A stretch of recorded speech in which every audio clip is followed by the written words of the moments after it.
ये भैया सूरज काहे भैया काहेगा? अरे लड़की कौन है यार? कौन लड़कियां? माँ कसम लड़की गजब के सुंदर दिखते रे। अरे कौन तीरे में नहीं देखा था? तीरा देखना रे।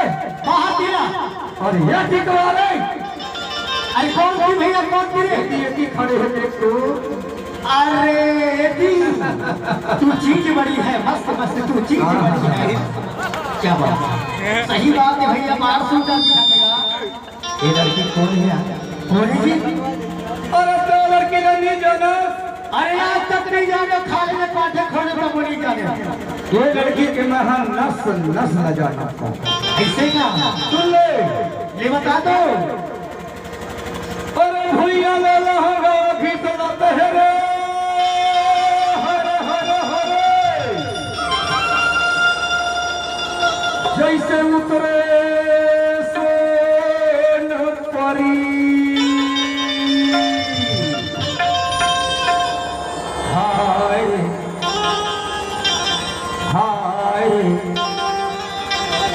गुलाबी कली।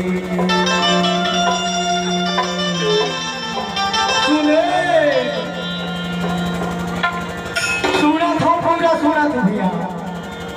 हाय हाय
जगह जगह माँ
गोरे लाल वर्मा थे का कीजिए अरे देख तो ये तू झल्ला देख तो दीवाना मन कैसे हो गई कैसे हो गए और चुमला तो तारे काले लावो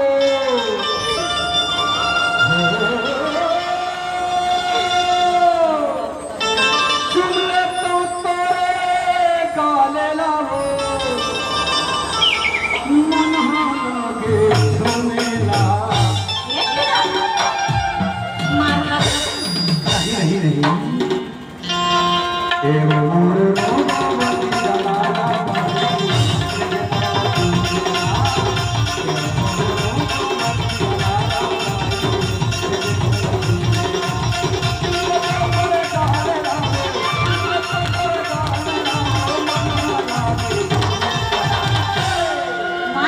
अरे कैसे कहा था सो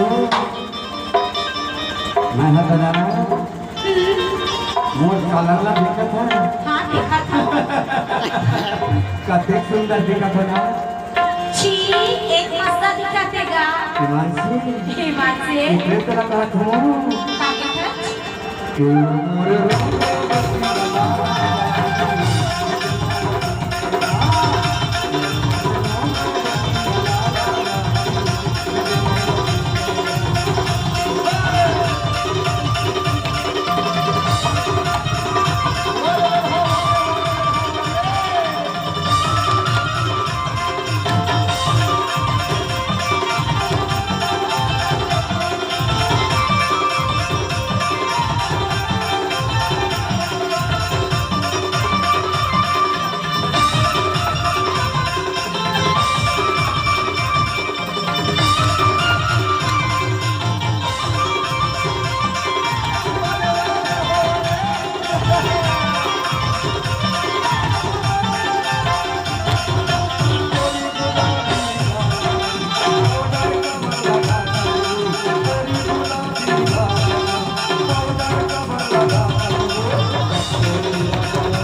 नहीं नहीं नहीं चल भागा तेरे नहीं नहीं का कहा था सब जान था क्या कहता कि आना ये बताना पास में आना रे बताना